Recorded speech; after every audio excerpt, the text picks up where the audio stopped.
রূপ আপনার মসজিদের ইমাম যদি ভুল করে আপনারা মুসল্লিরা সবাই মিলে ভুল ধরেন, কি আল্লাহু আকবার বলে। আমরা বলি ভাই ইমাম সাহেব ভুল করেছেন, আপনারা আল্লাহু আকবার বলে ভুল ধরলেন। এটা তো কোরআন হাদিসে নাই। কি আছে? নবী সাল্লাল্লাহু আলাইহি ওয়াসাল্লাম বলছেন ইমাম যদি ভুল করে সুবহানাল্লাহ বলে ভুল ধরো। অতএব আল্লাহু আকবার বলে ভুল ধরা যাবে না, সুবহানাল্লাহ বলে ভুল ধরেন। এই যে দেখেন বুখারীর হাদিস। এবার তো হুজুর জন্মের খেপা খেপছে, আমার ওস্তাদ করছে, আমার বড় ওস্তাদ করছে। আমি জীবন জন্মের পর থেকে এই পর্যন্ত করে দেখছি, হাজার হাজার বছর পর্যন্ত বলছে তোমরা হাদিস বেশি বোঝো, আমার বিশ্বাস কি কম বোঝে, অতএব ওইটাই চলবে। এই যে আমরা ভুলটাকে ঠিক করে দিলাম, এই জন্য আমাদের উপর খেপে। তাহলে আহলে হাদিসদের এই 9 নম্বর অপরাধ, তারা ভুলটাকে সংশোধন করে দেয়। আপনারা এটাকে অপরাধ মনে করেন? আপনার দৃষ্টিতে অপরাধ মনে হলেও ইসলামের দৃষ্টিতে এটা অপরাধ না। এরপরে 10 নম্বর আহলে হাদিসের মসজিদের হামলার মূল কারণ সংকীর্ণতা। আমাদের এই বাংলাদেশের শিক্ষা ব্যবস্থার মধ্যে একটা শিক্ষা ব্যবস্থা হলো ধর্মীয় শিক্ষা ব্যবস্থা। আর এই ধর্মীয় শিক্ষা ব্যবস্থা আলিয়া বলেন আর কওমিয়া বলেন, এই মাদ্রাসাগুলোতে আলেমদেরকে সংকীর্ণতা শিক্ষা দেওয়া হয়, উদারতা শিক্ষা দেওয়া হয় না। এজন্য তারা নিজ মতাদর্শের বাইরে অন্য কোনো মতাদর্শ কোনোভাবেই বরদাস্ত করে না। কেন বরদাস্ত করবেন না? আপনি যান মক্কায় গিয়ে সালাত আদায় করেন, মক্কার ইমাম বুকের উপর হাত বাঁধেন, মক্কার উপর ইমাম উচ্চস্বরে আমিন বলেন, মক্কার ইমাম রফুল্লাদেন করেন, তার পিছনে লক্ষ লক্ষ মুসল্লি আছে।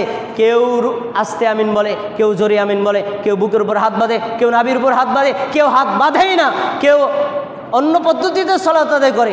ইমাম সালাম ফিরিয়ে কখনো বলে না এ মিয়া এটা আহলে হাদিসের মসজিদে হারাম, এখানে অন্য কোনো তরিকা চলবে না, তরিকার বাইরে যারা আছে এখন থেকে আসবেন না, এ কথা কখনো বলে না। কেন? তারা উদার। আল্লাহ তাআলা বলছেন রব্বি ইশরাহ লি সদরি।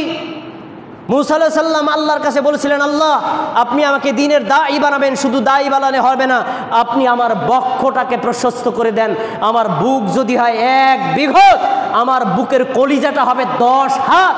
আমার সামনেই একজন হানাফি সালাত আদায় করবে, আমি তাকে মেনে নেব। আমার সামনেই একজন সালাফি সালাত আদায় করবে, আমি তাকে মেনে নেব। আমার মসজিদে উচ্চস্বরে আমিন বলবে, তাকেও মেনে নেব। আমার মসজিদে নিম্নস্বরে আমিন বলবে, তাকেও মেনে নেব। আমরা বলবো আমরা সবাই ভাই ভাই, আসুন একই সাথে আল্লাহর ইবাদত করে যাই, এটাই ইসলামের শিক্ষা। কিন্তু আমাদের দেশের হুজুররা না, হানাফির বাইরে আপনি 1 চুল পরিমাণ সরতে পারবেন না, সরলেই আপনাকে রিজেক্ট করে দিবে। এটা সংকীর্ণতা। এই সংকীর্ণতা থেকে আমাদের বেরিয়ে আসতে হবে। সবশেষ, হক বাতিলের লড়াই এটা নতুন না, রাসূলের জামানায় ছিল, এখনও আছে, ভবিষ্যতেও থাকবে। শুনুন, আপনি হকের উপর আছেন তা বোঝার জন্য একটা লক্ষণ হলো বাতিল কর্তৃক বাধাগ্রস্ত হওয়া। আরে আপনার মসজিদে হামলা করে কেন? আপনি হকের উপর আছেন তাই। আপনার মসজিদে হামলা হয় কেন? আপনি সুন্নতের উপর আছেন তাই। আপনার মসজিদে হামলা হয় কেন? আপনি তাওহীদের উপর আছেন তাই। আপনি যদি মুশরিকদের সাথে আপোষ করতেন, আপনি যদি বেদাতীদের সাথে আপোষ করতেন, আপনার মসজিদে কেউ হামলা করতো না। অতএব নিরাশ হওয়ার কিছু নাই, হতাশ হওয়ার কিছু নাই। হক বাতিলের লড়াই কিয়ামত পর্যন্ত চলবে। হক বাতিলের লড়াই চলতে চলতেই যারা হকের উপর অটল থাকবে তাদের জন্য কি সুসংবাদ, আমি সুসংবাদটা দিয়েই খুতবাটা শেষ করছি। শোনেন, আমার নিজের কথা না, আল্লাহ তাআলা কি বলছেন? সূরা আলে ইমরান আল্লাহ তাআলা বলছেন ওয়ালা তাহিনু ওয়ালা তাহজানু, নিরাশ হয়ে যেও না, চিন্তিত হয়ে না।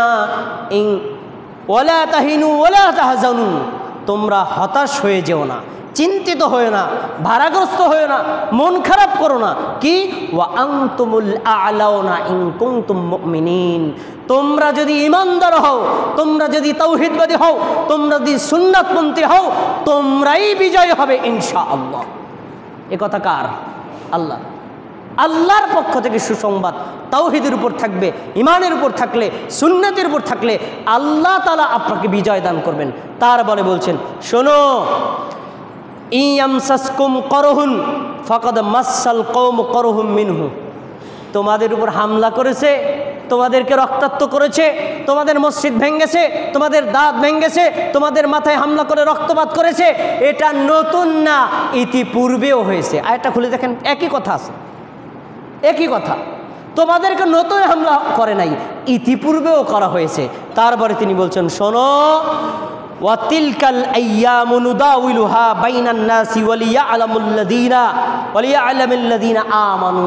এটা হলো আল্লাহ তাআলার ইচ্ছা। আল্লাহ তাআলা পরীক্ষা করেন কারা হকের উপর আছে আর কারা বাতিলের উপর আছে। আরো জেনে রাখো, কারা হকের উপর আছে, আল্লাযীনা আমানু, যারা ঈমানদার, ওয়ায়াত্তাখিযা মিনকুম শুহাদা, তোমাদের মধ্যে যারা শহীদ হবে, আল্লাহু লা ইউহিব্বুজ জালিমিন, যারা তোমাদের উপর জুলুম করেছে আল্লাহ জালিমদেরকে কখনো ভালোবাসেন না। একটা সময় আমার মন অনেক খারাপ হইতো, আহারে একটা মসজিদ বানাইলো, মুসলমান মসজিদটার কেমনে ভাঙ্গে, মুসলমান মসজিদের তাকে রাখা কোরআন কিভাবে ফেলাইয়ে দেয়, আয় হায় মুসলমান কিভাবে বুখারী মুসলিম অপদস্থ করে। নিজের মনে খুব খারাপ লাগতো, এখন আর লাগে না। আগে লাগতো, এখন লাগে না। কেন? এটা নতুন কোনো কথাটা, এটা হলো অতীত কথা। আল্লাহ তাআলা আপনাকে পরীক্ষা করছেন, আপনি যে হকের উপর আছেন, আপনার হক বোঝার জন্য এটাই হলো প্রমাণ। বাতিল আপনাকে আক্রমণ করছে, অতএব আক্রমণ হবে, মিথ্যা তথ্য দেওয়া হবে, মিথ্যা অপবাদ দেওয়া হবে, যেটি রাসূলের জামানা থেকে আজ পর্যন্ত দেওয়া হচ্ছে। কখনো হক থেকে সরে যাওয়া যাবে না। সুন্নাতের উপর, তাওহীদের উপর আমল করতে হবে এবং দাওয়াত দিতে হবে। যত মানুষ তার বিরোধিতা করুক, সুন্নাত থেকে তাওহীদ থেকে এক চুল পরিমাণ নড়চড় করা যাবে না। আল্লাহ তাআলা আমাদেরকে সুন্নাতের উপর, তাওহীদের উপর মৃত্যু পর্যন্ত অটল অবিচল থাকার তৌফিক দান করুন। আমিন।